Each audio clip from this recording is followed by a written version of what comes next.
নমস্কার। Watchdog journalism tuition class থেকে আমি অর্ক। তোমরা অলরেডি তোমাদের সেকেন্ড সেমিস্টারের যে এক্সামের যে রুটিন সেই রুটিন পেয়ে গেছো। তো হাতে সময় কম, পড়াশোনার চাপ অনেক বেশি। তাই এই সাজেশন সেমিস্টার টু এর পাসদের জন্য এটা বানানো হলো ওয়েস্ট বেঙ্গল স্টেট ইউনিভার্সিটি স্টুডেন্টদের জন্য বিশেষ করে। আমরা যদি একটু সময় নিয়ে যদি দেখি যে হাতে মোটামুটিভাবেও যদি আমরা একটুখানি দেখি, তাহলে আমাদের ওই দিন ২০-২২ মতনই রয়েছে, তার বেশি আর হাতে নেই। সুতরাং পড়াশোনাটাকে একটুখানি প্রপার এবং একটু প্রিপেয়ার করার জন্যে এই সাজেশনস লিস্টগুলো কিন্তু তৈরি করা হলো। আচ্ছা, তো এই সাজেশন লিস্টে যত যা কোশ্চেন্স আছে তার আনসার রিলেটেড যদি কোনো অ্যাপ্রোচ বা সেই আনসার রিলেটেড যদি কোনো ইনকোয়ারি থাকে, তাহলে এই নাম্বার এবং এখানে হোয়াটসঅ্যাপে ডিটেলস দেওয়া আছে, তোমরা প্লিজ কমিউনিকেট করে নিও।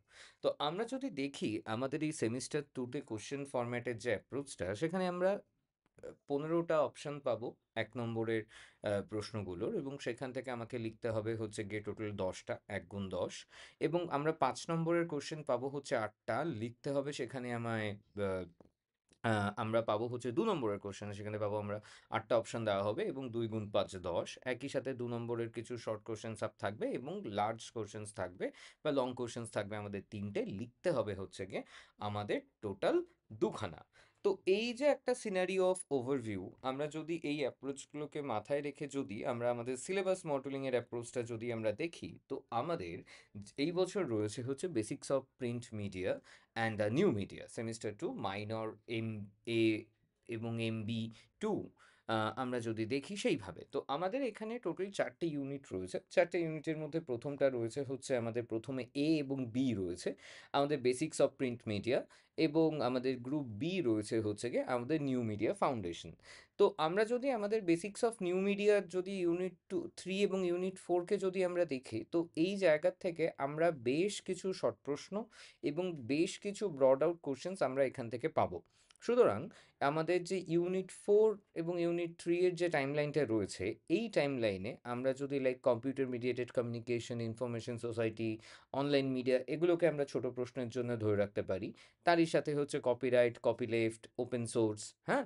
এবং বড় কোশ্চেনের দিকে তুমি যদি দেখো, সেখানে ধরো এই পার্টিকুলার চ্যাপ্টার থেকে আমাদের নিউ মিডিয়া এথিক্সের মতো জিনিস আসতে পারে। কিন্তু যেই এরিয়া থেকে সবচেয়ে বেশি কোশ্চেনস আর তোমাদেরকে ফেস করতে হবে, সেটা হচ্ছে আমাদের এই তোমার বেসিক্স অফ প্রিন্ট মিডিয়া, যেখানে structure of reporting units, news পেপারে বিভিন্ন যে ডিপার্টমেন্টসগুলো রয়েছে সেগুলো, chief reporter, news coordinator, photo journalist, তাদের রোল, ক্যারেক্টারিস্টিক্স, ইম্পর্টেন্সগুলো, এবং একই সাথে আমাদের কভারিং প্রেস কনফারেন্স, যদিও এটা একবার এসেছিল। হুম। এবং তারই সাথে আমাদের editor, sub editor, copy editor কাকে বলে, হেডলাইন মেকিং প্রসেসগুলো, এই ধরনের জিনিসপত্রগুলো থাকবে।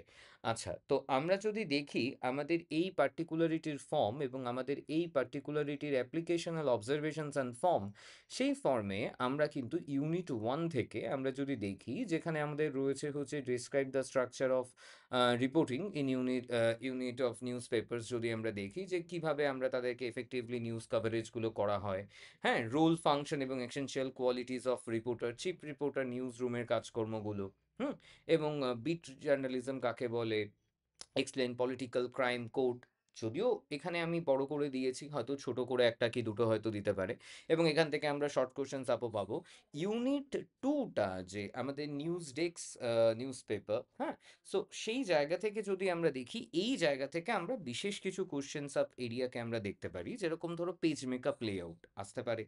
একই সাথে ধরো ডেসক্রাইব রেসপন্সিবিলিটির জায়গাগুলো আসতে পারে, সাব এডিটর এবং কপি এডিটরের যে এরিয়াগুলো সেগুলো আসতে পারে, এবং আমাদের টাইপস অফ নিউজ পেপার এবং তাদের যে ইলাবোরেশনাল এডিটোরিয়াল অ্যাপ্রোচগুলো সেগুলো তুমি দেখতে পারো। বেসিক্স অফ নিউ মিডিয়া থেকে কিছু স্ট্যান্ডার্ড কোশ্চেন্স এরা কিন্তু ধরে, যেরকম ধরো explain the concept of information society কাকে বলে, কিভাবে তারা ইনফ্লুয়েন্স করছে, তার রিসেন্ট এক্সাম্পলস আমরা যেরকম নোটসগুলো লিখেছিলাম সেইখানে, সেইভাবে হবে। এবং একই সাথে ইন্টারনেট এবং W 2.0 এর যে ফ্যাক্টরটা, এই আমি বলবো যে ধরো যারা পাসের স্টুডেন্ট আছো, যাদের ধরো অন্য সাবজেক্টে অনার্সও রয়েছে, আমি তাদেরকে বলবো তোমরা ১, ২ এবং ৩ নম্বর যে এরিয়াটা, সেই এরিয়াটার উপরে তোমরা বেশি ফোকাস করো। এখানে লাইক কম্পিউটার মিডিয়েটেড কমিউনিকেশন, তার অ্যাডভান্টেজ এবং লিমিটেশনসগুলো, সেগুলোর একটা রাইজিং আপ থাকে, তাদেরকে প্রপারলি একটু এঙ্গেজ করা। ধরো যদি বাই এনি চান্স যদি ধরো যারা শুধুই পাসের, হ্যাঁ? তাদের ক্ষেত্রে বলব যে লাইক গেটকিপার্স, লাইক তোমার প্রাইভেসি ইন মিডিয়া এই ধরনের বিষয়গুলোর উপরে একটু বেশি করে তোমরা কনসোল আউট করবে। এখানে যদি আমরা আমাদের শর্ট কোয়েশ্চেনস এরিয়ার ক্ষেত্রে যদি আসি, তো সেখানে তোমরা দেখবে যে কি duties of chief reporter, stringer in journalism, হ্যাঁ? এবং তুমি দেখতে পাবে যে এখানে important types of news lead and examples, difference between news leads and তোমার ইন্ট্রোস। যদিও আসার কথা খুব একটা চান্সেস আউট নেই, বাট তবুও মাঝে, মাঝে দিয়ে টিয়ে দেয়।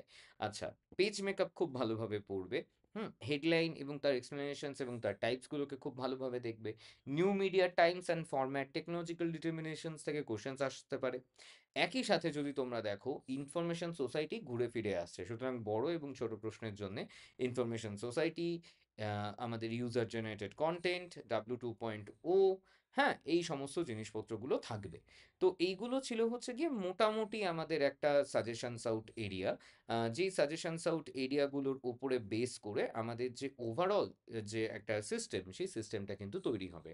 আই হোপ তোমরা সবাই বুঝতে পেরেছো। তোমরা এগুলো স্ক্রিনশট মেবি তোমরা তুলে রেখেছো। যদি কোনো জায়গায় কোনো অসুবিধা হয় প্লিজ কনট্যাক্ট করে নিও। Thank you. All the best.